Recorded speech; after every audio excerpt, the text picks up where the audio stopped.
Estamos dando início, né, à nossa aula de hoje, que é a continuação da aula que nós demos na última semana, dentro do tema de estudo número 22, né, os pecados pessoais. Nós abrimos um parênteses, né, para tratar de um tema chamado como experimentar o amor e o perdão de Deus em nossas vidas, né?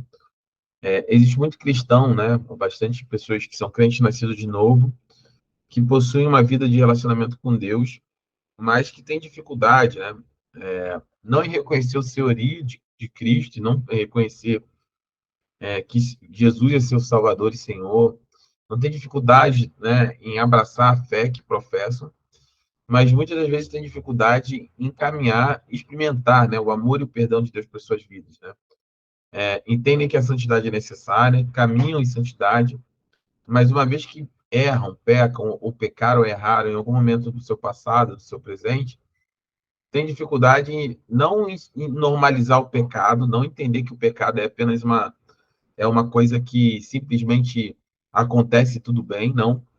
Reconhece que o pecado é o erro, confessam esse erro diante do Senhor, mas tem dificuldades em avançar, em deixar ele para trás, uma vez que confessamos nossos pecados, estamos sinceros diante de Deus, temos isso diante do Senhor, de reconhecer que também Deus ele tem o perdão, né, para nos oferecer, né? Ele não espera que sejamos perfeitos, ele espera que sejamos sinceros diante dele, né? A perfeição ainda não é algo que está inerente à nossa natureza. Tem falado sobre isso, né? Do já e ainda não, né? Já somos livres do pecado, já e ainda não, né? Já no sentido de que Cristo nos libertou do pecado, mas ainda temos um corpo corruptível, né? Temos uma natureza corruptível, a natureza humana. Paz, Mariana, paz. Paz, Marco.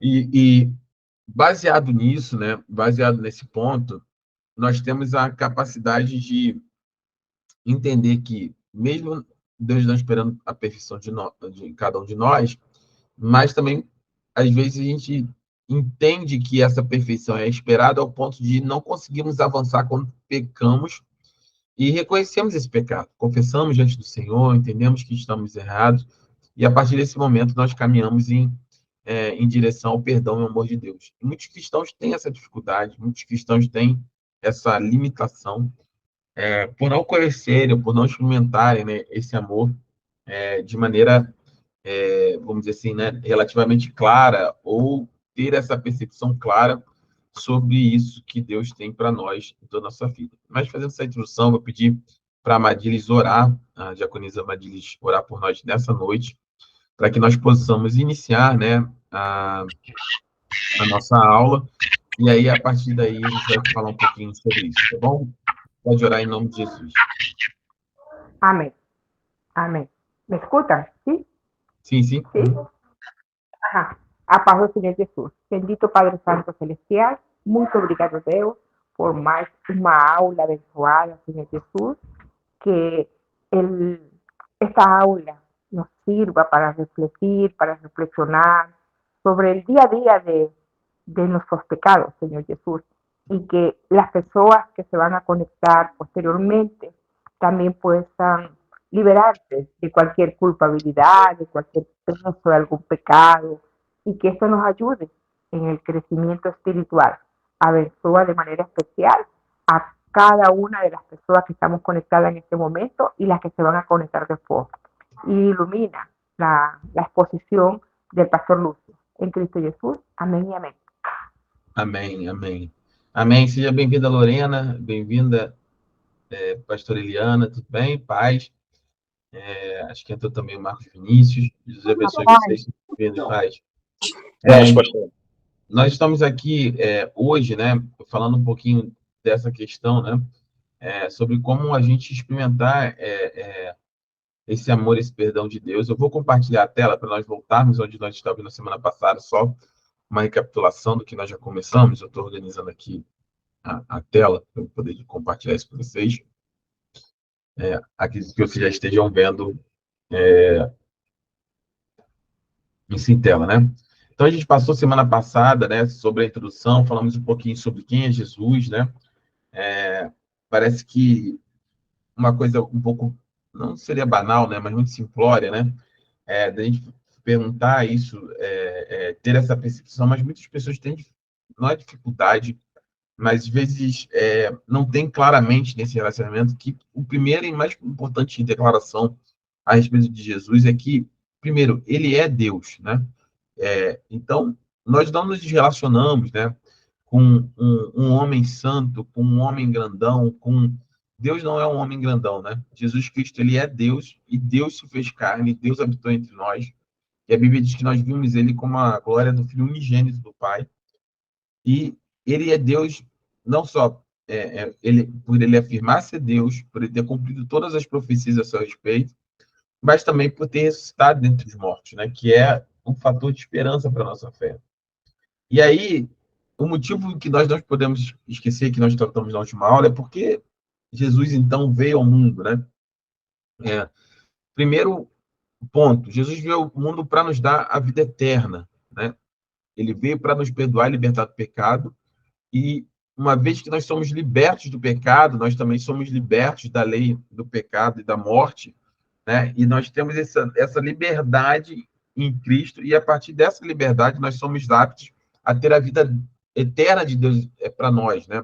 Nós lemos o texto de Romanos 8:2 e falamos também sobre a questão da vida abundante. Então, tem dois aspectos, né, nessa vinda de Cristo ao mundo. Primeiro ponto, ele veio para me libertar e me dar uma vida eterna. Então, com foco na eternidade, né? Nós viveremos eternamente com Deus, nós não sofreremos a condenação eterna, não pelos nossos méritos, mas pelo sangue de Jesus, pela sua morte substitutiva, pelo preço do nosso pecado ter sido pago na cruz por Jesus.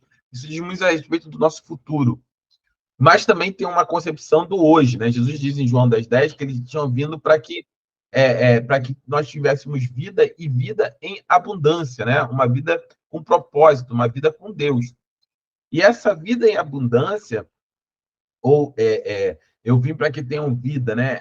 Que tenham zoe, né? A vida de Deus, né? No grego você tem duas palavras, né? Três, na verdade, mas você tem duas palavras que falam claramente sobre a vida. Uma é zoe e outra é bio, né? De biologia, de biomedicina. Bio é uma vida natural, né? No original em grego. E zoe é a essência de Deus, é a essência divina em nós. Então Jesus diz assim: olha, eu vim para que vocês tenham zoe, que vocês tenham vida e vida abundante em mim, vida plena, a vida de Deus. E que vida é essa? É uma vida plena e com propósito. Quando? No futuro? Não, no futuro é incorruptibilidade, vivemos eternamente com Cristo, livres do pecado de uma vez por todas. Tem a ver com a eternidade, mas também tem a ver com hoje, né? De viver uma vida abundante hoje, uma vida plena e com propósito. E muitos cristãos têm dificuldade para ver isso nas suas vidas, né? É impressionante como cresce cada vez mais, né?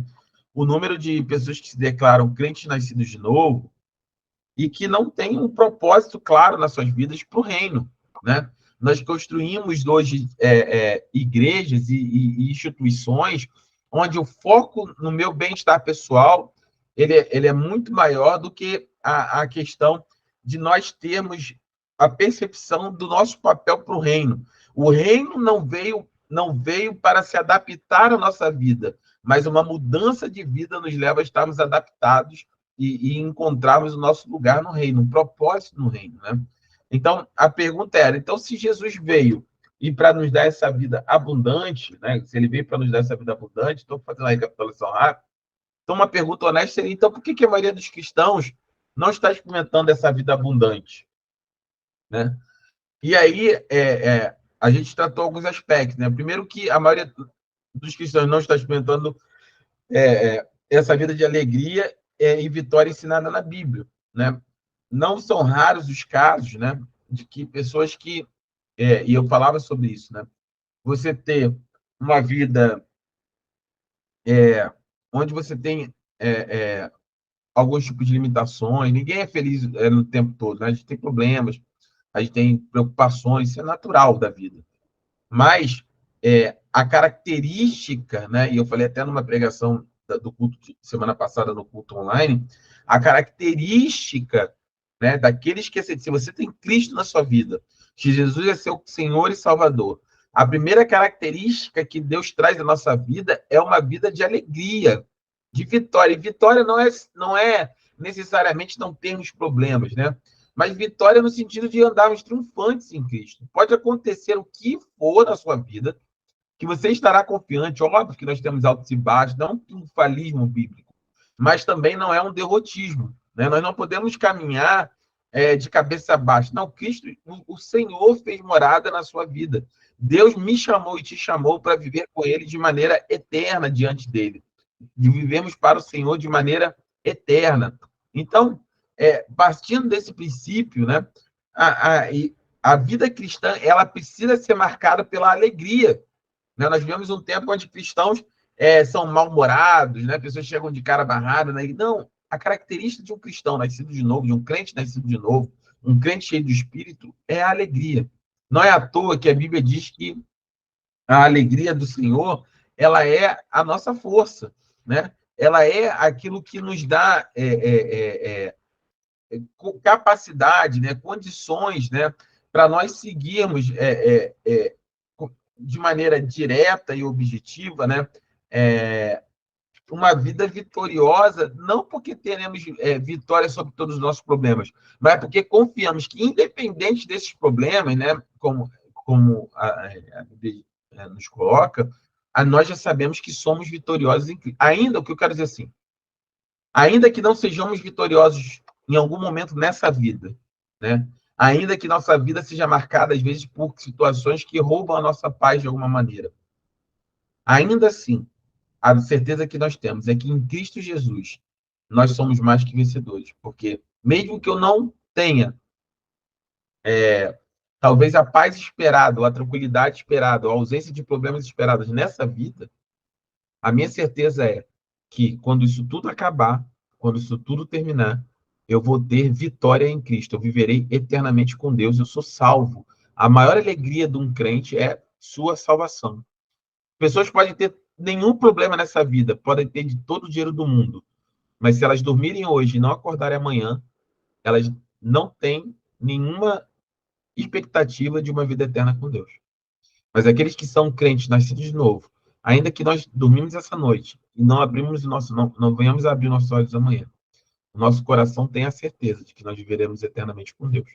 Né? Citei sobre aquela passagem que fala, olha, louco ainda essa noite, vão pedir a sua alma, né? De um homem que fez uma colheita, ganhou muito dinheiro, fez todas as coisas, ele falava, olha, não, vou derrubar meus celeiros, vou aumentar, porque eu fiz uma colheita ótima, vou ficar mais rico, vou guardar mais para o futuro, cheio de planos.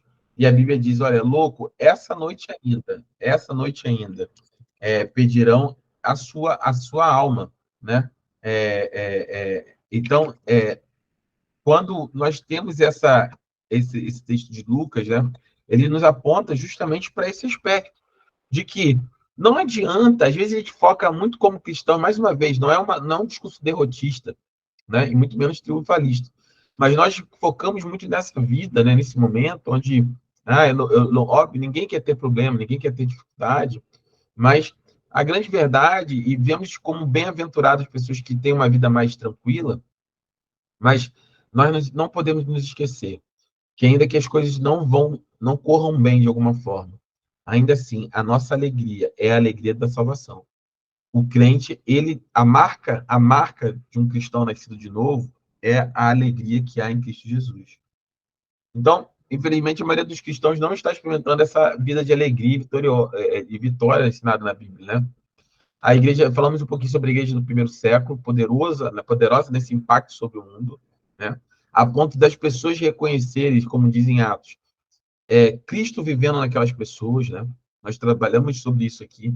Cristo vivendo naquelas pessoas, a ponto de eles serem chamados de cristãos, né? De pequenos cristos, ou de pessoas que viviam, né, uma vida de tal forma que elas eram conhecidas ou reconhecidas, né?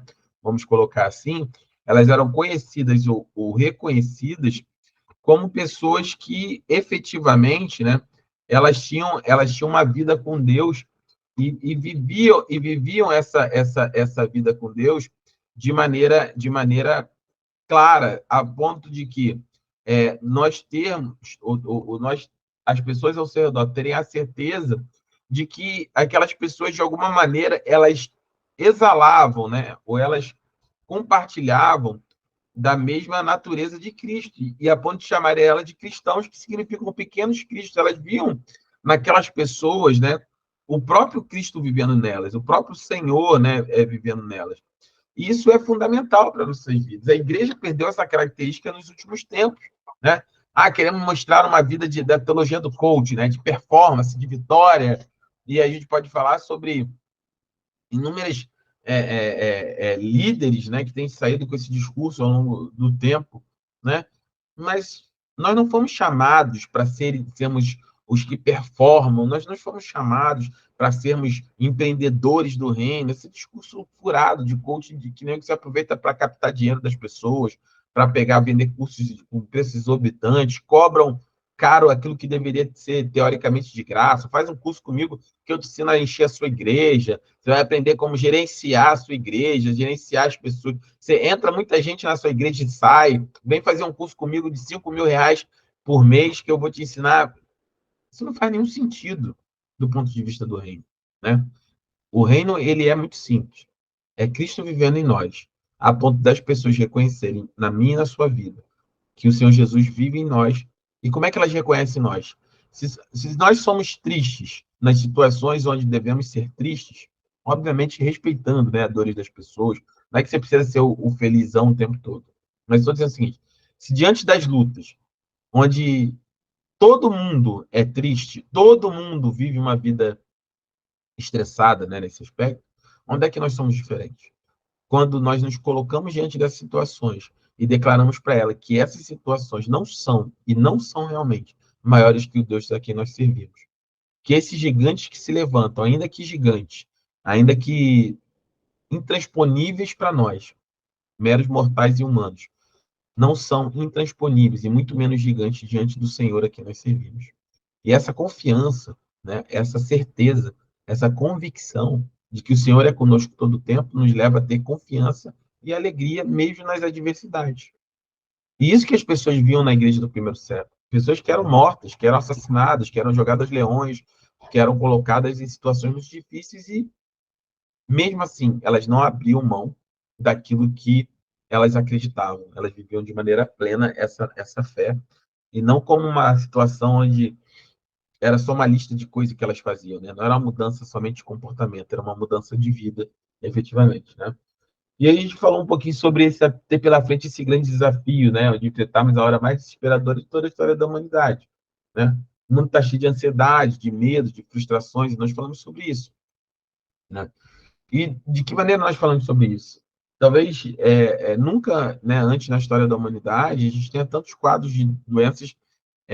A nova pandemia, né? Eu falava sobre isso, e a Lorena está aqui, a profissional da área, pode falar. A nova pandemia da humanidade é a pandemia da saúde mental. Nunca tivemos tantas pessoas com tantas dificuldades, tanta baixa saúde mental, talvez ao longo de toda a história. Hoje cresce o número de pessoas que têm necessidades, obviamente, de serem medicadas, assim, mas toda a sociedade, de uma maneira geral, isso é reconhecido, né? Assim, é reconhecido como claramente como estando doente. As pessoas estão cheias de medo, cheias de frustrações, perderam a sua base. Quando você perde o referencial que é Deus, o que sobra, né? Vou colocar aqui de maneira bastante clara o que eu estou querendo dizer. Hoje, se você tiver um problema que, aos nossos olhos humanos, são intransponíveis, né? Tipo, olha, você descobriu uma doença grave, uma doença terminal. De maneira direta, nós temos dois caminhos a seguir aqui como cristãos. Primeiro, confiaremos que o Senhor é capaz de nos curar e oraremos por isso. E confiaremos que o Senhor pode operar através dos médicos e medicações para que isso seja feito. Ninguém sem consciência deseja a morte e teremos essa certeza que o Senhor pode fazê-lo. Uma vez que não, que é o segundo caminho, que mesmo que o Senhor não faça, e por mais que nosso coração seja tomado de medo, a nossa convicção é que nós viveremos eternamente com Cristo. Nós viveremos eternamente com Cristo, né? E aí, isso traz, de certa forma, confiança. Pega uma outra pessoa que está totalmente, vou tirar assim, tira totalmente suas convicções sobre a existência de Deus, né? Sobre esse algo mais. a única certeza que ela tem é que é o fim de tudo. Não existe esperança, não existe expectativa, não existe espera para o milagre. E as pessoas acabam transferindo, né, essas expectativas que, ou confiança que deveria ser colocada no próprio Deus para outras coisas, né? Ah, numa sociedade melhor, em sistemas políticos. E aqui não vai nenhuma defesa a nenhum sistema político, partidário, nada disso. Mas nós já vivemos tempos demais, e se você tiver um mínimo de conhecimento e olhar um pouco para a história da humanidade, nós já passamos por diversos regimes, né? Um dos louvores novos que nós cantamos na igreja, que fala sobre isso, né? Veja os tronos de outros reis dobrados ao chão. Já surgiram diversos impérios, Império Romano, Império Babilônico, Império Soviético, né? Diversos impérios. Todos eles caíram, né? Todos os sistemas políticos, ou mais ou menos, falharam em todos os seus pontos. Pessoas que colocaram as suas vidas confiando no sistema político, no sistema partidário, de direita, de esquerda, e que viram suas vidas frustradas. Confiaram em homens, depositaram seu coração de homens e foram traídos por esses homens, né?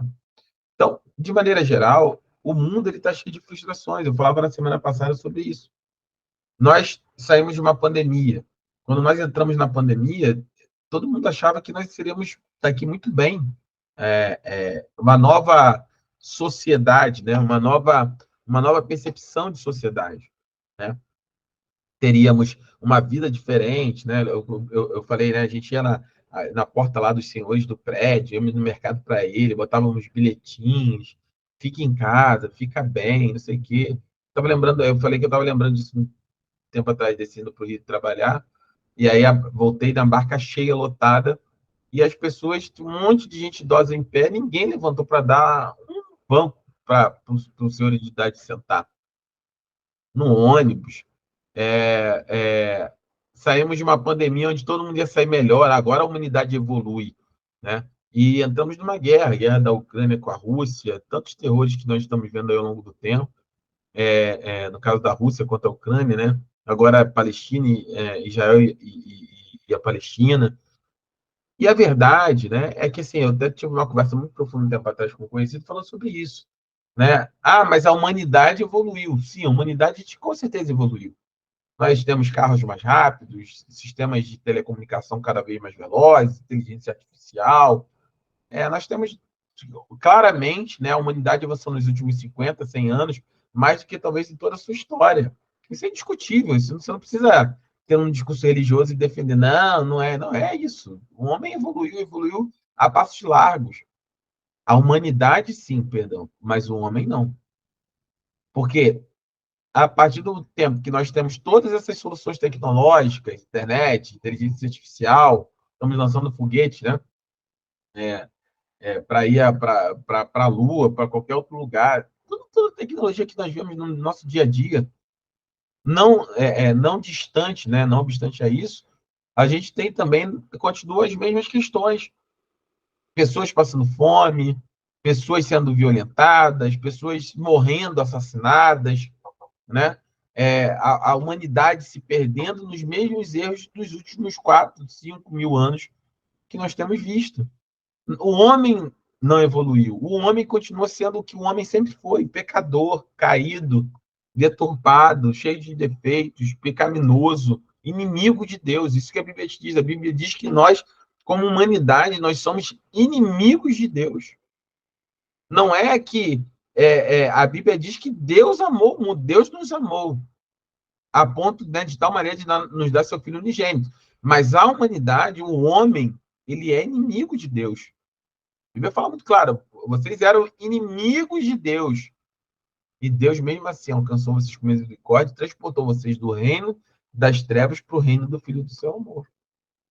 O homem, naturalmente, ele é inimigo de Deus. E se você for ver, a Bíblia vai falar durante vários momentos, ele vai falar assim: olha, glória a Deus por Cristo Jesus. E aí vai falar sobre a paz de Deus que nos excede todo entendimento, que é uma característica do Senhor no nosso coração, mas também fala da paz que agora nós temos com Deus. Nós estávamos em guerra com Deus. Você, eu, todos nós aqui, antes de aceitarmos a Cristo, se você está assistindo essa aula, antes de você nascer de novo, você era inimigo de Deus, você estava em guerra contra Deus. E agora, através do sacrifício de Cristo na cruz, nós agora temos paz com Deus. Nosso coração está em paz com o próprio Deus. Mas com a humanidade não é assim. Então, ao mesmo tempo que nós temos uma evolução da humanidade, né, nós temos também os mesmos problemas aí. Então, nós temos uma sociedade cada vez com maior ansiedade, com medo, com frustração, porque a verdade é a seguinte: não, quando a gente tiver uma tecnologia que possa, sei lá, produzir comida para todo mundo vai acabar a fome. Não é isso que a gente está vendo. Eu acho engraçado, né? A Helena estava estudando esses dias aqui, estava estudando ciências para uma prova dela. E aí, dentro do livro dela lá de ciências, ela tinha um artigo, né, dentro do capítulo que ela estava estudando sobre doenças e tal. E aí estava lá assim, as doenças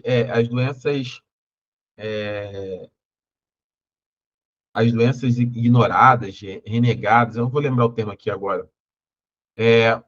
Mas o artigo falando sobre as doenças que são renegadas ou rejeitadas, né, ou ignoradas, negligenciadas, doenças negligenciadas, enfermidades negligenciadas, que são negligenciadas pelos grandes laboratórios pelo simples fato do seguinte: atinge uma população de classe pobre que não tem dinheiro para pagar a medicação e não tem dinheiro para sustentar a indústria farmacêutica. Então, simplesmente, o que eu estou dizendo é o seguinte: a gente está passando aqui, talvez a dengue não seja o melhor exemplo, porque agora até tem a vacina da dengue, mas eu vou tomar esse exemplo.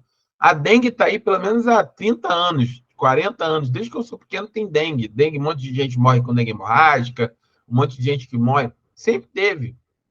Mas dengue era uma doença de país de terceiro mundo, de população pobre, normalmente.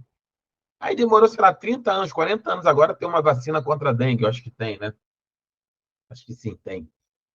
Mas levou 40 anos para ser feita, por exemplo. Obviamente que era uma caráter especial, mas uma vacina para a Covid foi feita, sei lá, em 7 meses, em 8 meses. Óbvio que era uma característica, a pandemia, mas não era só isso. Havia uma corrida financeira também para quem achasse essa resolução, né? Então, essas doenças negligenciadas são aquelas que a indústria farmacêutica não tem nenhum interesse em desenvolver cura, porque não tem dinheiro envolvido. Então, isso fala muito mais sobre a não evolução da humanidade do espectro como ser humano. A ganância continua a mesma, e aí isso gera uma série de medos e frustrações no coração do homem. E aí foi aí que nós paramos e aqui que eu vou retomar. Então, nunca antes na história existiu uma oportunidade tão ideal para a gente apresentar, né, as afirmações de Cristo. As pessoas estão, de alguma maneira, começando a se voltar para Deus por meio de um processo de eliminação.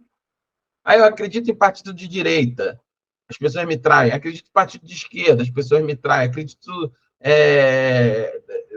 que a ciência vai ajudar o homem. Aí vejo farmacêuticas só fazendo remédio para rico, custando o olho da cara remédio, só para as pessoas que têm condições financeiras. As pessoas começam por eliminação a ver que esses sistemas, aí não é uma crítica, não elogia nenhum sistema, direita, esquerda, centro, não importa. O que eu estou dizendo assim, em qualquer um que você escolha, e óbvio que nós, como cristãos, tem tendências, né, de premissas, mas qualquer um que você escolha, fatalmente está apoiado sobre homens. E homens vão errar, e homens vão trair você, vão estabelecer coisas, começam de uma maneira e terminam de outra. Né?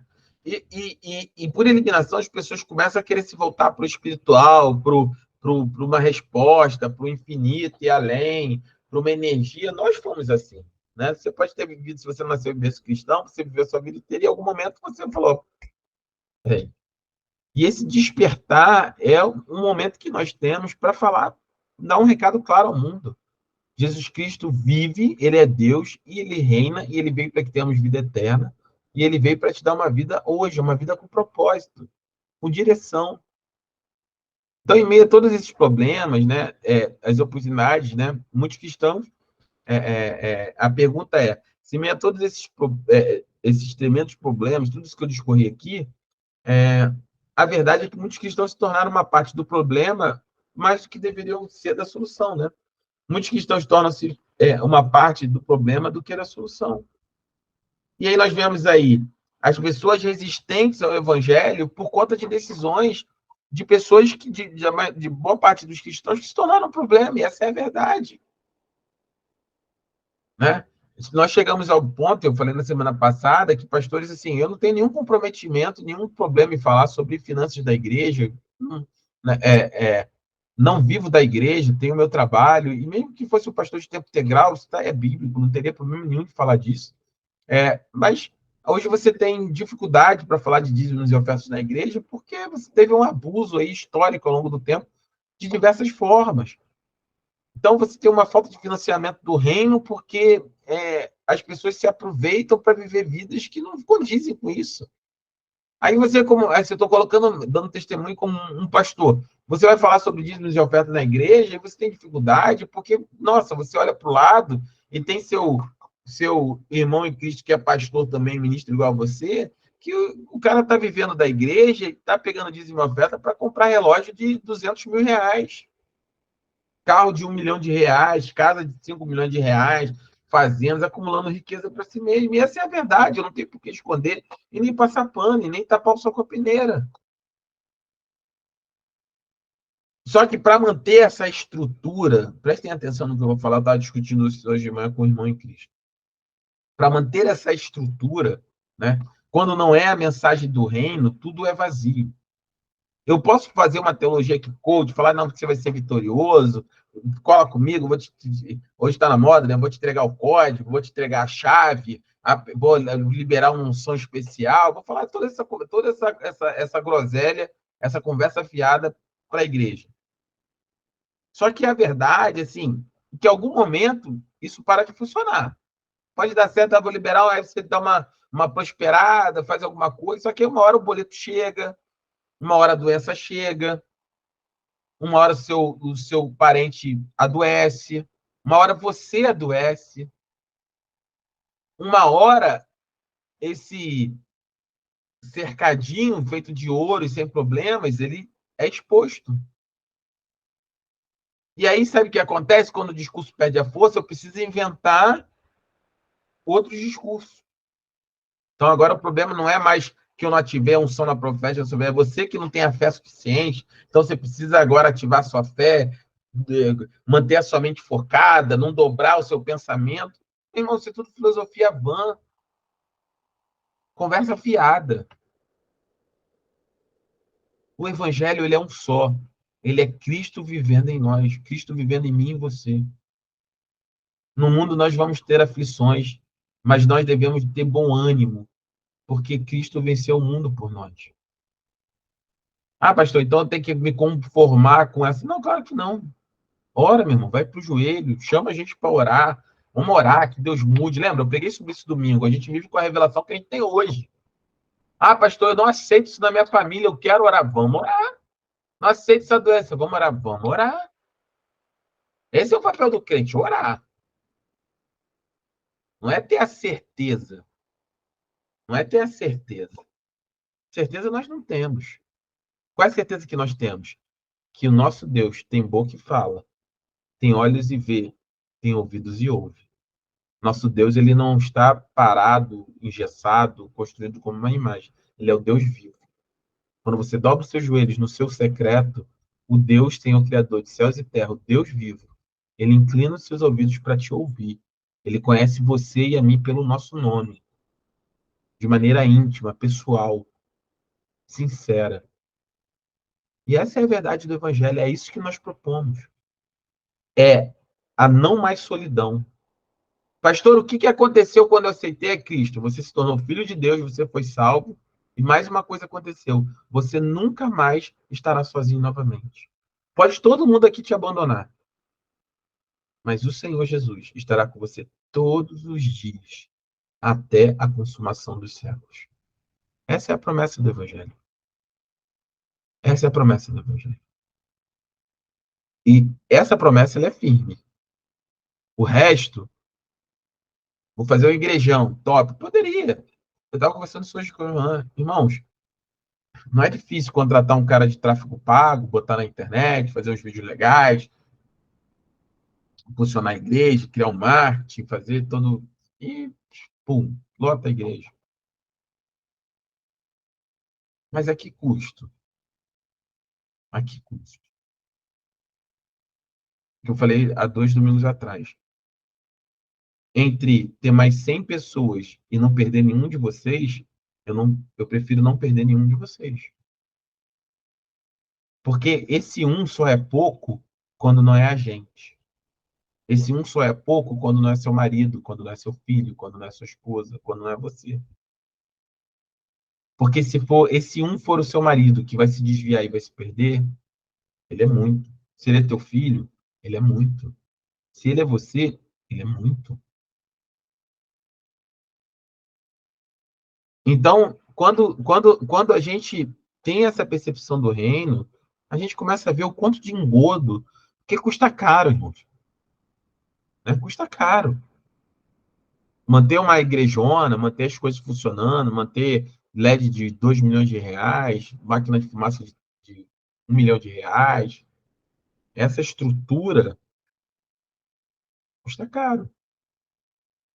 Só que ela não é perene, ela não é uma mensagem apoiada sobre a verdade. E quando não é apoiada sobre a verdade, ela perde força com o tempo. Quando perde força com o tempo, você perde gente, você perde arrecadação, você perde dinheiro, a máquina para. E aí você precisa. É por isso que você vai vendo, você pode acompanhar quem vocês quiserem. Hoje eu tenho 25 anos de crente, já vi um monte. Aí o caminho do herege é esse: ele cresce, explode, enche a igreja, aí depois ele vem cair em escândalo. Ou abandona mesmo, ele ganha tanto dinheiro que larga para lá, não esquenta nem mais a cabeça do que está fazendo, já vai embora. Os bispos, os apóstolos, quem quer que vocês vejam que ao longo do tempo aí, fizeram isso. Muitos.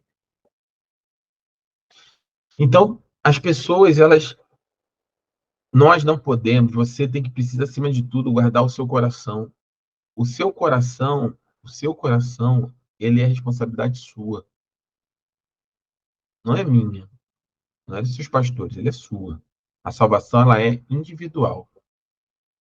Aprender do reino, guardar o reino, viver para o reino, trabalhar para o reino, ser fiel ao reino, isso é uma responsabilidade sua. O máximo que nós fazemos como pastores é orientar, ensinar, apontar o caminho, estar junto. E olha, eu estou aqui, meu irmão. Como outros estiveram aqui por mim antes de eu estar aqui. E outros estiveram por eles antes de eu estar com eles. E esse é o reino. Então, a gente precisa ter essa percepção, né, de por que esses cristãos se tornaram um problema. Uma igreja bélica, uma igreja que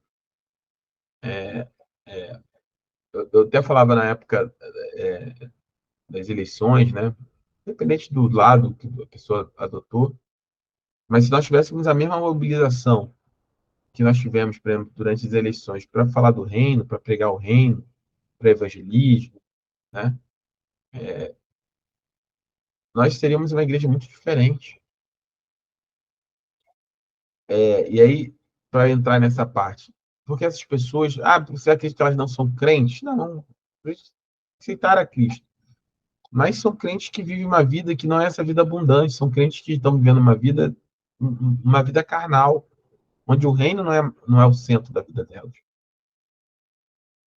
Para terminar essa introdução, a gente entra na parte final da aula, e eu falava isso hoje, nessa conversa, eu não consigo, como igreja, tá? Como pastor, e acho que vocês, como irmãos, deviam refletir sobre isso, acreditar num discurso de qualquer líder que seja, qualquer pastor do reino que seja, onde você tem um reino que só é expandido para si mesmo, né? Nós somos pequenos, por exemplo, né? A gente é pequeno, nós somos uma igreja pequena, somos bravos, né? A gente fala que é igual a tribo de Benjamim, a gente é bravo. A gente dá o dízimo dos nossos dízimos. E é pouquinho, é pouquinho. Mas o nosso pouquinho, para quem não tem, é tanta coisa, irmãos. Para quem precisa de uma cesta, para um pastor que precisa pagar um aluguel, que está no desespero.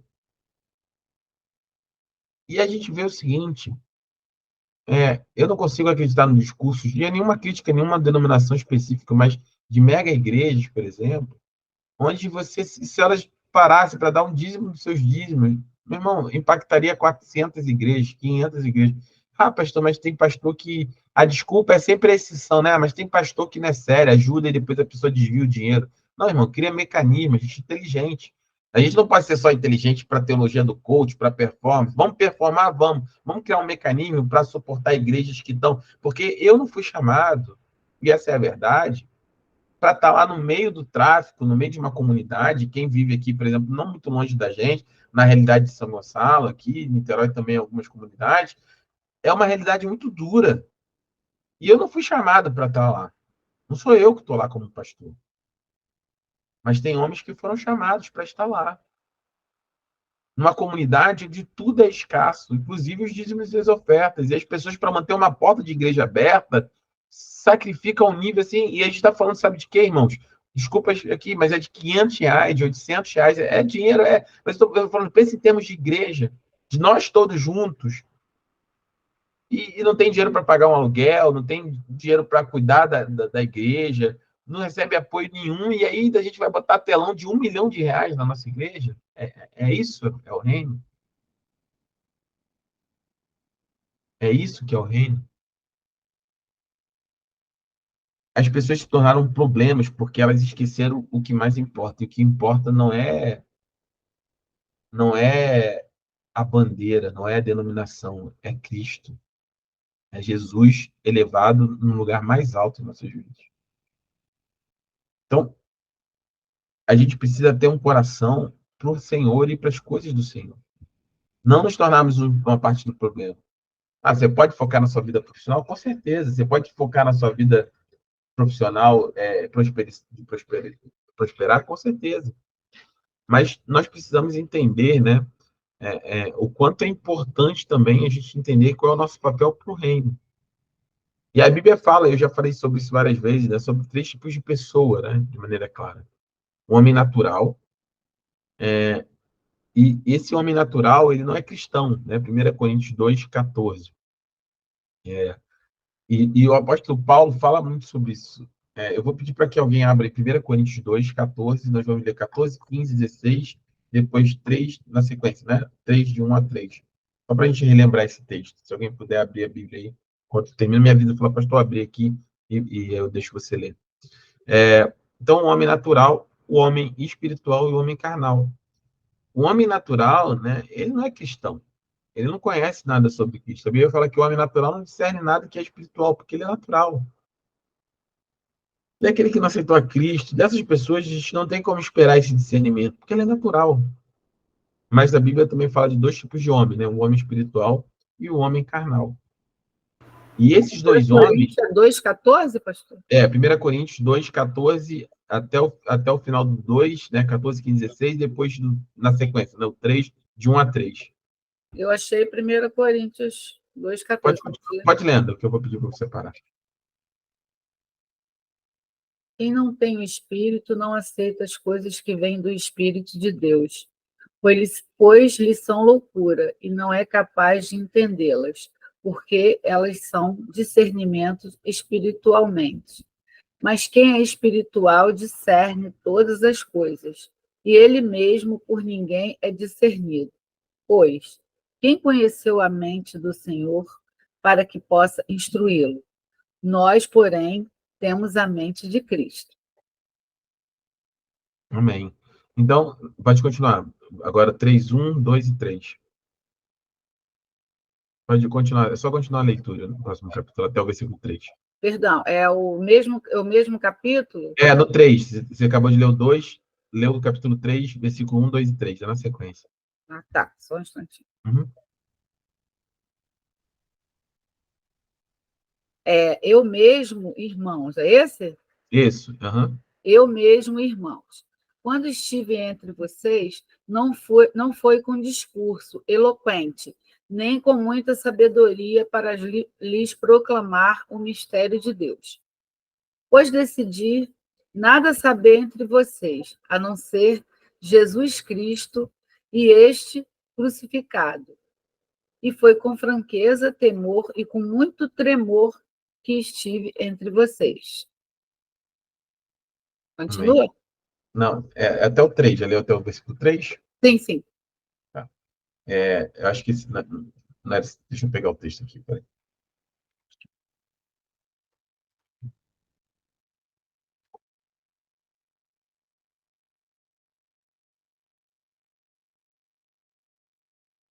Vamos lá. O versículo 3, ele vai trazer o seguinte, né? Ele continua assim: Eu, irmãos, não vos pude falar como espirituais, mas como a carnais, como meninos em Cristo. Com leite vos criei e não com carne, porque ainda não podias, nem tampouco ainda agora podes. Porque ainda sois carnais, pois havendo entre vós inveja, contenda, dissensões, não sois porventura carnais e não andais segundo os homens. Então, Paulo aqui ele define, né, três tipos de homem. Ele falou primeiro, olha, o homem natural ele não faz nenhum discernimento de nada, ele é natural, ele não conhece nada do espírito. Já o homem espiritual, ele discerne todas as coisas, porque ele é espiritual, né? E ele fala que isso quando o profundo de Deus se dá o seu próprio espírito. Mas ele continua, ele tem assim, mas eu não pude falar a vocês como espirituais, uma vez que vocês não são mais naturais que aceitar a Cristo. Eu tive que falar a vocês como carnais. Eu não pude falar como espirituais, né? Não pude dar comida sólida a vocês, falar sobre as coisas profundas do Senhor, porque vocês são carnais. Vocês são crentes, né? Mas vocês são carnais. Porque vocês têm. Cristo não está no centro da vida de vocês, né? Vou compartilhar aqui uma outra parte, que é dos ciclos, que fica muito claro do que a gente está falando, né? Então, deixa eu carregar aqui.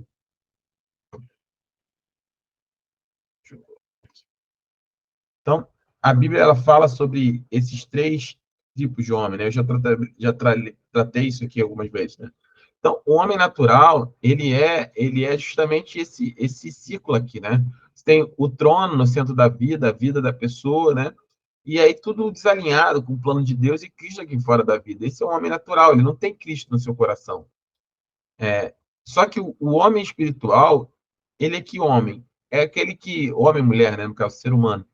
Você tem aqui o trono da sua vida, Cristo agora no centro da sua vida, todas as suas atitudes, né, e atos organizados e alinhados com a vontade de Deus para a sua vida, com o plano de Deus para a sua vida, porque ele é governado pelo Espírito, e o eu continua dentro da sua vida, mas não mais como protagonista, né? Não é a sua vontade, mas a vontade de Cristo vivendo em nós.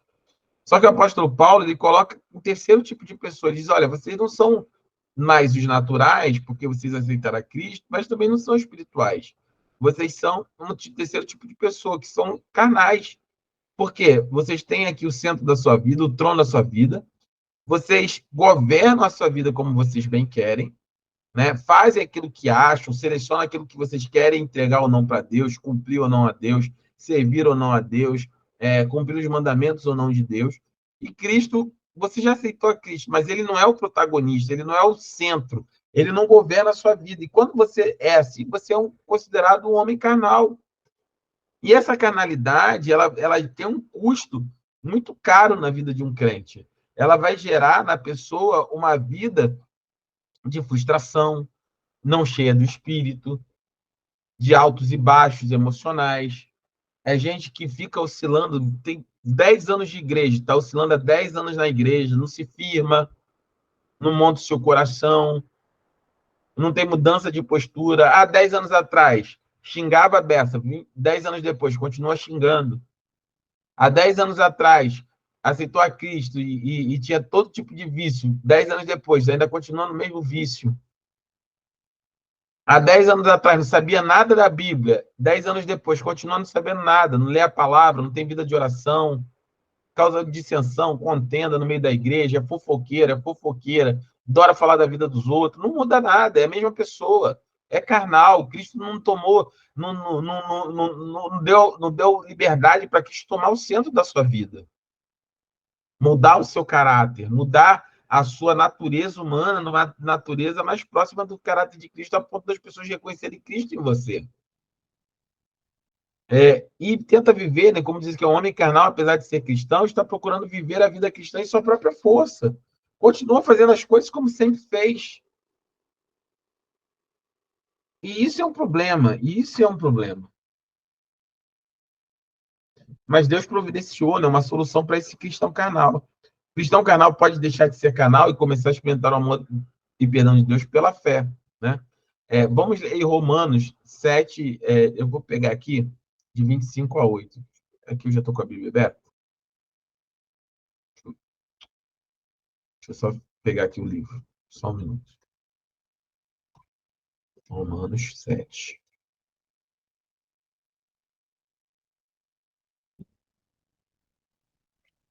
De 25 a 8:4. 7:25, de 8 a 4. Então, dou graças a Deus por Jesus Cristo, nosso Senhor. Assim que eu mesmo, com entendimento, sirvo a lei de Deus, mas com a carne a lei do pecado. Portanto, agora nenhuma condenação há para que estão em Cristo Jesus, que não andam segundo a carne, mas segundo o Espírito. Porque a lei do Espírito, Romanos 8, estou no versículo 1, tá? Se quiser acompanhar. Portanto, agora nenhuma condenação há para que estão em Cristo Jesus, que não andam segundo a carne, mas segundo o Espírito. Porque a lei do Espírito de vida em Cristo me livrou da lei do pecado e da morte. Porquanto que era impossível a lei, visto como estava enferma pela carne, Deus enviando seu Filho em semelhança de carne do pecado, pelo pecado condenou o pecado na carne, para que a justiça da lei se cumprisse em nós, que não andamos segundo a carne, mas segundo o Espírito. O que Paulo está falando aqui? Portanto, agora nenhuma condenação há para que estão em Cristo Jesus. Não tem mais condenação. Que não andam segundo a carne, mas segundo o Espírito. Porque a lei do Espírito da vida, quer dizer, a lei do Espírito da vida, deixa eu compartilhar aqui a tela, que eu falo no mesmo texto que vocês acompanharem comigo. Não fico falando algo aqui que vocês não estão vendo. Ele fala sobre isso, né? Ele diz, olha, acho que agora vocês estão vendo. Então, ele diz assim, ó, portanto, agora, nenhuma condenação para que estão em Cristo Jesus, que não andam segundo a carne, mas segundo o Espírito. Então, estar em Cristo Jesus significa não andar segundo a sua carne, seus desejos, suas vontades, mas segundo o Espírito. Porque a lei do Espírito de vida em Cristo Jesus me livrou da lei do pecado e da morte. Qual é a lei do pecado e da morte? A lei, lembra, Paulo está aqui em Romanos, ele trata sobre isso. A lei mosaica, a lei do Antigo Testamento, ela era boa e ela veio expor o pecado. Quando Deus disse não matarás, não adulterarás, a ideia era que o homem cumprisse e alcançasse essa santidade, mas o homem é pecador, é incapaz de cumprir a lei. Então, a lei que era boa se tornou em morte, porque uma vez que ela trouxe a informação do que era errado, do que era pecado, ela também trouxe a condenação, e o salário do pecado é a morte. Então, o apóstolo Paulo está falando, olha, porque a lei do Espírito da vida, que em Cristo Jesus, me livrou de que lei? Daquela, do pecado e da morte, porque a lei eu não pude cumprir, você não pôde cumprir, ninguém pôde cumprir. A Bíblia diz que Deus procurou e não achou um justo sequer. Mas em Jesus, em Cristo, opera uma nova lei, o Espírito da vida, o Espírito Santo, agindo em nós, através de nós, por meio de Cristo Jesus, que nos liberta dessa lei do pecado. Agora não há mais condenação. Que te condenava, que era essa lei, ela foi exterminada pelo Espírito da vida. E aí ele continua, ele fala, olha, porquanto que era impossível a lei, o que era impossível a lei? Salvar o homem. Salvar o homem era impossível a lei. Por quê? Porque o homem não era capaz de cumprir a lei. Visto como estava enferma pela carne, ou seja, a lei ela estava contaminada pela carne. O homem não consegue, eu não consigo, você não consegue atingir os padrões de santidade de Deus. A gente é pecador por natureza. E aí Deus faz o quê? Enviando seu filho em semelhança de carne do pecado, ou seja, Jesus 100% Deus e 100% homem, enviou seu filho em semelhança de carne de pecado, ou seja, Jesus se fez homem como nós, né? O verbo se fez carne e habitou entre nós. Pelo pecado, condenou o pecado na carne, para que a justiça da lei se cumprisse, ou seja, Jesus vem e cumpre toda a lei. Se cumpriu sem nós, que não andamos segundo a carne, mas agora segundo o Espírito. E ele continua aqui, esse texto é lindo, ele fala, porque a inclinação da carne é a morte, mas a inclinação do Espírito é vida e paz. Né? Então, ele começa a tratar sobre esse texto aqui de maneira muito, muito clara, de como a lei em Cristo, Deus providenciou a nossa salvação a ponto de nós não vivermos mais pela carne, de modo carnal, mas vivemos em Cristo, temos o poder de viver no poder do Espírito Santo através do amor de Deus, através do amor de Deus em nossas vidas em Cristo Jesus. Então, o primeiro ponto, né? O Espírito é a fonte de poder. Somente o Espírito Santo é capaz de nos libertar do poder vicioso, do pecado e da morte. Disciplinas religiosas autoimpostas resultam apenas em derrota e frustração, pois somente o poder do Espírito Santo traz a vitória. Tem muita gente, eu preguei sobre isso domingo, fazendo muita coisa para Deus e fazendo nada com Deus. Não é que, pastor, então não tem que trabalhar para o reino? Claro que tem. Ser um obreiro na casa do Senhor, trabalhar para as coisas de Deus, trabalhar com o evangelismo, fazer a mídia, fazer o som, estar no louvor, isso é uma bênção. Só que isso não pode ser uma disciplina autoimposta. Eu vivo isso para justificar ou para submeter a minha cara. É aquela história seguinte: se eu não for todo dia à igreja, eu me desvio. Está errado, meu irmão. Está errado. Se eu não estiver envolvido na obra, eu me desvio. Está errado, meu irmão. Você ainda não entendeu. Você ainda não vive no poder do Espírito Santo. Essas coisas, elas não são causa, elas são consequências. Eu não sou espiritual por fazer essas coisas. O que me define na minha vida espiritual não é ser pastor. Eu tento, com humildade e com sinceridade de coração, ser pastor porque eu tenho uma vida espiritual. E eu fui chamado para isso. Então, elas não são causas. Não é uma vida dentro da igreja que vai te causar uma vida espiritual, mas é uma vida espiritual de intimidade com o Senhor, no poder do Espírito Santo, cheio da autoridade do Senhor, é que vai gerar em você toda essa vida de trabalho para o reino, toda uma vida com Deus, uma vida vitoriosa dentro da sua casa, no trato com seus filhos, no seu relacionamento com o seu marido. Então, a gente precisa entender que sem o Espírito Santo é impossível. Ele é a fonte do poder de todas as coisas. Talvez nós tratemos o Espírito como... Eu já falei sobre isso, como uma energia, como uma força. Não, ele é a terceira pessoa da Trindade. Ele é Deus. O Pai, né? Em Efésios fala sobre isso. Glória a Deus, Pai, que na eternidade projetou tudo isso. Veio o Filho e executou tudo isso. Jesus é o Senhor da nossa vida. Aceitamos a Cristo. E ele nos enviou o Espírito. O Espírito Santo é que está aqui agora, está nessa noite, está aí com você, está dentro de você, ardendo no seu coração, no meu coração. E o Espírito, ele é a fonte de tudo. Você quer ter uma vida vitoriosa em Cristo? Ande no Espírito. Deixa Cristo governar a sua vida. Eu preciso deixar Cristo governar a minha vida. E como é que a gente faz isso? A fé é a chave da vida sobrenatural. Lembra Efésios 2:8? Vocês são salvos pela graça mediante a fé. Pela fé podemos experimentar a vida de Cristo em nós e o poder da sua ressurreição. É crendo. Pastor, como é que eu vivo cheio do Espírito? Crendo. Crendo. Creia. Né? Eu não vou tratar disso aqui agora, que é a parte de uma outra parte de um outro estudo, mas fala sobre isso. Né? Portanto, não andeis embriagados, mas sejam cheios do Espírito Santo. Sejam cheios. Quando nós temos essa ordenança, né, sobre isso, né, quando nós entendemos, né, que nós devemos andar no poder do Espírito, deixa eu pegar aqui o texto sobre isso, nós temos a certeza daquilo que Deus tem na nossa vida. Né? Efésios 5:18, é só a referência. Ele fala sobre isso, fala assim, olha, não se embriaguem, né, com vinho, né, com a bebida que levará vocês à desgraça, mas encham-se do poder do Espírito Santo. Encham-se. A Bíblia dá uma ordem, Jesus, ele dá uma ordem clara, o Senhor dá uma ordem clara, sejam cheios do Espírito. Jesus veio para que nós tenhamos vida e vida em abundância. Nós caminhamos pelo Espírito, pela fé. Não é, tem muito crente que pauta a sua vida na questão, o cristão carnal, ele não consegue se apropriar porque ele pauta a sua vida pelas emoções. Eu tô alegre, tô triste, tô bem, tô mal. As suas emoções e as minhas, meu irmão, são areia movediça, elas oscilam. Dia e noite, essa semana você está bem, amanhã você está mal. Hoje, a pessoa que você estava conversando no trabalho te respondeu bem, para o emprego amanhã não respondeu, as coisas funcionam no seu relacionamento, a nossa vida vai assim, ó. Só que o cristão cheio do Espírito, ele não é puxado mais pelas emoções, ele é puxado pelo Espírito.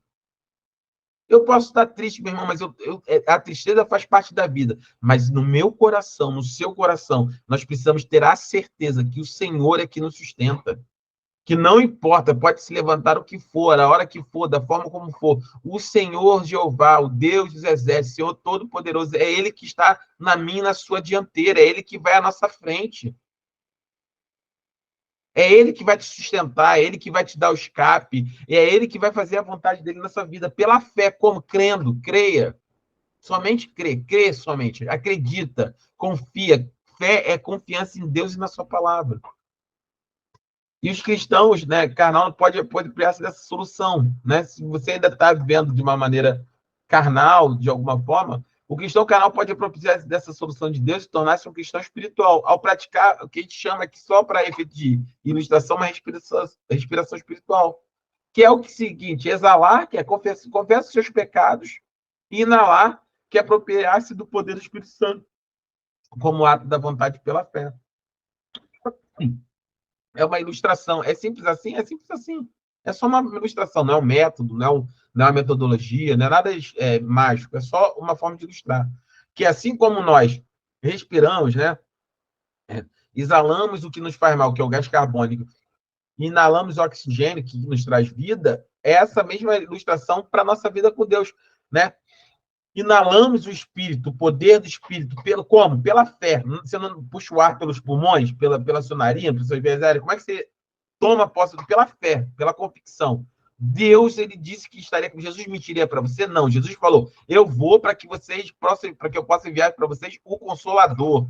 E ele vai estar com vocês, o Paracleto, todos os dias, lado a lado com vocês. Então, é tomar posse das promessas do Senhor. Deus disse que estaria comigo todo dia. O Espírito está aqui. Inala isso, toma isso como parte da sua vida. E confessa o seu pecado, exala, fala: Senhor, me perdoa. Senhor, hoje eu falei mal daquela pessoa. Senhor, hoje eu tive esse pensamento. Senhor, hoje eu tive essa atitude, caí mais uma vez nesse pecado. Exala, coloca para fora o que te faz mal, confessa diante do Senhor, lista o seu pecado, se coloca, mas também inala o poder e o perdão de Deus. O amor e o perdão de Deus sobre a sua vida, porque essa é a promessa. Então, exalar é confessar os pecados, né? Concordar com Deus em relação a eles. O que é confessar pecado? É somente concordar em relação a eles. É concordar que aquilo que Deus diz que é pecado, as obras da carne. Prostituição é pecado, pornografia é pecado, falar mal do seu irmão é pecado, fofoca é pecado, dissolução na igreja, racha, dissensão, preferir um mundo que é o outro, rachar dentro da igreja, discriminar, isso é pecado. E é concordar: Senhor, isso é pecado. Senhor, eu reconheço que isso é pecado. E eu quero pedir perdão por esse pecado, de acordo com as promessas de Deus, e crendo que o que 1 João 9 diz. O que diz 1 João 9? Se confessarmos nossos pecados, ele é fiel e justo para nos purificar, né, e nos limpar de toda a nossa iniquidade. Então, confessar, o que é, pastor? É simples, é concordar com Deus a respeito dos nossos pecados. A concisão envolve 3 aspectos, né? Reconhecer o pecado ou pecado diante de Deus como maus e, portanto, desagradáveis a Ele, e este deve ser mencionado especificamente. Não adianta pecar no atacado e confessar, pecar no varejo e confessar no atacado. Não, confessa especificamente: Senhor, eu fiz isso, Senhor, eu fiz aquilo, Senhor, eu falei mal daquela pessoa, Senhor, eu fui ignorante com aquela outra pessoa, com a minha mãe, com meu pai, eu pequei dessa e daquela forma. Dá nome, fala. Reconhecer que Jesus perdoou os nossos pecados na cruz. Confessor, é sincero: Senhor, eu reconheço, Deus, que eu preciso melhorar nessa vida. Porque tem gente que vai até o ponto 1 e fica ali, porque não consegue trazer o próprio perdão sobre a sua vida. Jesus já perdoou você, meu irmão. Não estou dizendo que você, então agora eu vou pecar à vontade. Se você pensa assim, nem salvo você é. Eu vou pecar à vontade porque Jesus já me perdoou. Nem salvo você não entendeu nada. Você precisa se converter. Se você é cristão, sincero, você se desagrada. A primeira pessoa a ser surpreendida pelo seu pecado é você mesmo. O cristão sincero, a primeira pessoa a ser impactada pelo pecado dele é ele mesmo. Ele fala: meu Deus, eu não acredito, pequei, errei. Reconhece. Reconhece também que Jesus perdoou os seus pecados. Senhor, obrigado, Deus. Obrigado porque o Senhor já levou na cruz os meus pecados, porque o diabo não pode ter acusação sobre a minha vida, não pode ganhar vantagem na minha vida, porque eu reconheço que pequei, mas reconheço que o Senhor já perdoou os meus pecados. E, por fim, arrepender-se. Ou seja, mudar de atitude para com o pecado no poder do Espírito Santo, o que produz uma transformação em nossa conduta. O que te faz pecar? Pastor, o que me faz pecar é ficar aqui no WhatsApp de conversa fiada. Então, meu irmão, muda a conduta. Bloqueia, desinstala o WhatsApp, toma uma atitude. Se eu começar a falar mal da vida de alguém, eu sempre falo mal da vida de alguém. Então, eu não converso mesmo. Conversa. Muda a atitude. Mas eu não consigo. Consegue. No poder do Espírito Santo, a gente consegue. Exalar, confessar os nossos pecados é um requisito para inalar e tomar posse do poder do Espírito Santo, do Espírito de Deus pela fé. Né? E que a gente trataria numa outra mensagem. Mas a base do perdão é a morte substitutiva de Cristo na cruz por nossos pecados. Hebreus 10 e 10, 14 fala sobre isso. O que é morte substitutiva? Quem tinha que estar pendurado na cruz lá? Eu e você. O salário do pecado é a morte. Quem tinha que estar cravado lá na cruz? Eu e você. Quem é que morreu por nós? Cristo. Cristo substituiu eu e você lá na cruz.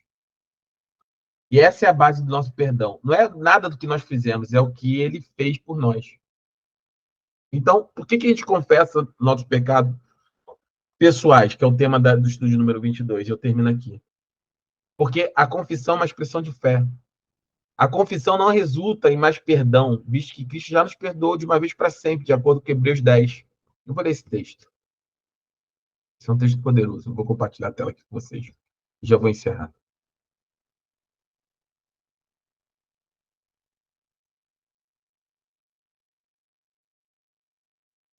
Hebreus capítulo 10.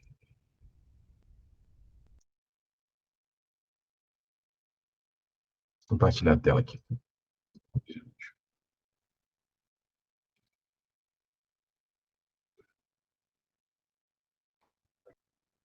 eu carregar.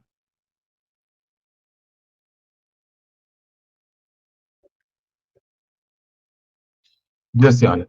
Porque tendo a lei a sombra dos bens futuros, ou seja, a lei ela era só uma sombra, igual você vê uma sombra projetada. Você vê uma árvore, você não vê a árvore, você vê só uma sombra, você só tem uma ideia daquilo que é a árvore. A lei era só uma projeção das coisas, dos bens, daquilo que seria futuro, que era a aliança da graça em Cristo Jesus. Né? Então, portanto, a lei sendo a sombra dos bens futuros e não a imagem exata das coisas, nunca, pelos mesmos sacrifícios que continuamente se oferece de cada ano, pode aperfeiçoar aqueles os que aqueles se achegam. Ele está falando o seguinte: aquele sacrifício de cordeiro todo ano, tal, ele não podia, ele não tinha, continuamente oferecido a cada ano, ele não poderia aperfeiçoar as pessoas que se achegam. De outra maneira, né, teriam sido deixados de oferecer, porque purificado uma vez os ministrantes, nunca mais teriam consciência de pecado. Ou seja, se aquilo que tinha sido estabelecido lá atrás fosse capaz de limpar ou de purificar o homem, eles teriam sido deixados de ser ministrados. Né? Mas agora, e é isso que a gente está tratando aqui, né, ele continua. De outra maneira, nesse sacrifício, porém, cada ano se faz comemorado dos pecados, porque é impossível que o sangue de touros ou de bodes tire o pecado. Por isso, entrando no mundo, diz: sacrifício e oferta não quiseste, mas corpo me preparaste. Holocausto e oblações de pecado não te agradaram. Então diz: eis que vem. Deixa eu trocar a versão aqui da Bíblia, que aí vai ficar mais claro.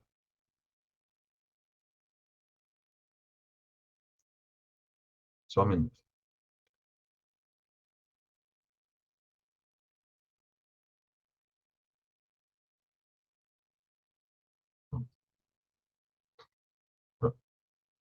Pois é impossível que sangue de touros e bodes tire pecados. Por isso, quando Cristo veio ao mundo, disse: sacrifício e oferta não quiseste, mas um corpo me preparaste. De holocausto e oferta pelo pecado não te agradaste. Então eu disse: aqui estou, no livro está escrito a meu respeito. Vim para fazer a tua vontade, ó Deus. Isso é Jesus falando. Primeiro ele disse: sacrifício e oferta e holocausto e ofertas pelo pecado não quiseste, nem deles te agradaste, os quais eram feitos conforme a lei. Então acrescentou: aqui estou, vim para fazer a sua vontade. Ele cancela o primeiro para estabelecer o segundo. Então a lei cai em Cristo, ele cancela o primeiro para estabelecer o segundo. Pelo cumprimento dessa vontade, fomos santificados por meio do sacrifício do corpo de Jesus Cristo oferecido uma vez por todas. Dia após dia, todo sacerdote apresentava-se e exerce seus deveres religiosos. Repetidamente, oferece os mesmos sacrifícios que nunca podem remover os pecados. Mas quando este sacerdote, Cristo, acabou de oferecer para sempre o único sacrifício pelos pecados, assentou-se à direita de Deus. Daí em diante, ele está esperando que todos os seus inimigos sejam colocados como estrado dos seus pés. Porque por meio de um único sacrifício, ele aperfeiçoou para sempre os que estão sendo santificados. E o Espírito também nos testifica este respeito. Né? E aí é que ele continua tratando sobre isso. Mas o que o pastor Paulo está falando é que Jesus morreu na cruz e ele ofereceu o sacrifício pelas nossas vidas de uma vez por todas. Essa confissão, você precisa crer de uma vez por todas que Cristo já... Não é que você confessando gera mais pecados, mais perdão em Deus para você. Não é que você, quanto mais confessa, já... Não, Jesus já te perdoou. Meu. Mais uma vez dizendo, se você é um cristão sincero, se você pecou e errou, Jesus já te perdoou. Você chega ao Pai, confessa a Ele, confessa seus pecados, coloca diante do Senhor e toma posse do perdão que Ele tem para sua vida.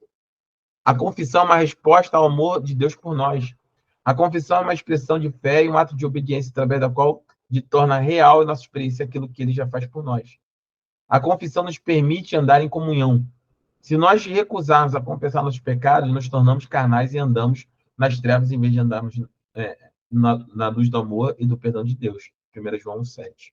Esse texto de 1 João 7 diz o seguinte, e eu termino aqui. Diz que se nós dizemos que não temos pecados, fazemos de Deus mentiroso. Né? Fazemos de Deus mentiroso. E a verdade não está em nós. Então, o que eu quero terminar com a questão dos pecados pessoais dessa aula? Eu termino nesse momento. Nós não temos salvo-conduto para pecar. Mais uma vez, se você pensar, então agora eu posso pecar à vontade, que está tudo certo, ó, Deus, sabe? É o Jesus que estão pregando aí fora hoje em dia, né? É o Jesus good vibes, né? Ah, Deus ama todo mundo, Deus não. Deus ama todo mundo, mas Deus não aceita todo mundo, que todo mundo continue do jeito que está. O evangelho implica em mudança de vida, mudança de comportamento, mudança de governo. Quem governa agora é Cristo, não mais você. Se você é alguém sincero que confessou a Cristo como Senhor e Salvador, e eu sei que a maioria das pessoas tem a facilidade de se achegar e confessar esses pecados. São frustradas por ele. O que eu quero abordar nessa aula aqui, para terminar, é que isso não pode roubar as suas forças. Você tem que, ao mesmo tempo que você confessa, você também precisa aprender a tomar posse do amor e do perdão de Deus na sua vida. Pecou? Se apresenta diante do Senhor, confessa o seu pecado, toma posse do perdão de Deus, levanta a sua cabeça e segue em frente. E Deus vai aperfeiçoar. Foge do pecado, foge do mal, muda os seus hábitos. O que te faz pecar? É uma companhia? É uma conversa? É algo que você vê, que você fala, que você vive? Afaste dessas coisas. Mas você não precisa, uma vez que você tem um coração para Deus, tem gente que o diabo fica levando o crente ali no jugo. Acusação. Você pecou. Há 2 meses atrás você fez isso. Não, meu irmão. Confessa o pecado, exala o pecado e respira o amor e o perdão de Deus sobre a sua vida. E seja cheio do Espírito Santo, em nome de Jesus. Deus tem promessas para você que já foram cumpridas e que foram estabelecidas em Cristo na cruz do Calvário. E pela fé. Como é que nós vemos isso, pastor? Pela fé. Fé é confiança em Deus e em sua palavra. Confia na palavra do Senhor. Ele já te deu. Ele já te perdoou. Ele mandou que você fosse cheio. Seja cheio. Ande cheio. Viva cheio do Espírito Santo todos os dias da sua vida. Ele estará com cada um de nós até que isso tudo se cumpra. Amém? Termina aqui a aula. Que Jesus abençoe a sua vida. Que você seja cheio do Espírito Santo. Eu oro como pastor para que você aprenda a caminhar no poder do Espírito Santo. Toma posse pela fé. Ah, pastor, como é que eu vou ser cheio? Não, você já é cheio. Aceita, respira, seja cheio do Espírito e viva pelo Espírito. Em nome de Jesus. Vamos orar? Eu vou orar. Hoje eu senti no coração de orar. Senhor, meu Deus e meu Pai, Senhor Jesus, nós te agradecemos, ó Deus, por essa aula. Te agradecemos pela vida dos meus irmãos, Senhor Deus. Pai, que nós possamos, em nome de Jesus, ser cheios do Teu Espírito, Senhor. Que nós possamos ter uma vida diante do Senhor em sinceridade, em honestidade de coração, Senhor. Nós somos pecadores, ó Deus, somos falhos. Essa é a grande verdade, Deus. Mas isso também, Senhor, é a grande exposição do Teu grande amor, ó Pai. Mesmo sendo falhos, mesmo sendo pecadores, o Senhor nos amou, Senhor, de uma maneira que nunca fomos amados, ó Deus. A ponto de morrer por nós na cruz do Calvário, de cravar, Senhor, na cruz a cédula, a dívida que havia contra cada um de nós.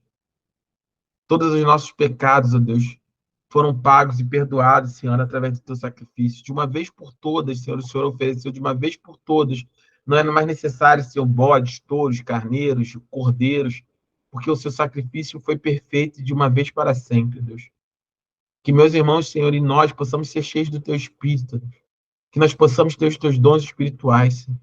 Nós possamos falar em línguas, Deus, ter discernimento de espírito, ser dor de profecia, palavra de sabedoria, Deus, palavra de conhecimento.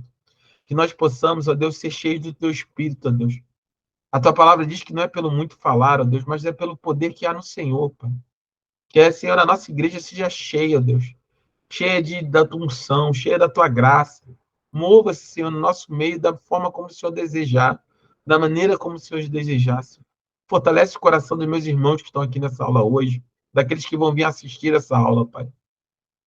Para que eles vivam uma vida vitoriosa, não mais de maneira carnal, Senhor, mas cheio do teu Espírito, Senhor, para a honra e glória do teu nome, Deus. Nós oramos assim nessa noite, em nome de Jesus. Amém. E amém. Amém. Amém, amém, amém. Amém. Amém. Jesus abençoe sua vida. Senhor, abençoe sua vida. Nós temos quinta-feira nosso culto online. Convide alguém, chame alguém, não perca. As palavras têm sido palavras especiais, direcionadas, né? Para o nosso relacionamento com Deus, um momento mais intimista com o Senhor. Venha, participe do culto, câmera aberta, tá? Assuma esse compromisso conosco. Câmera aberta no culto online. Convide as pessoas. Domingo nós temos culto. E Jesus te abençoe, tá? Paz do Senhor. Amanhã você tem um feriado de descanso. Boa noite a todos. Um excelente dia, tá bom? Paz. Paz.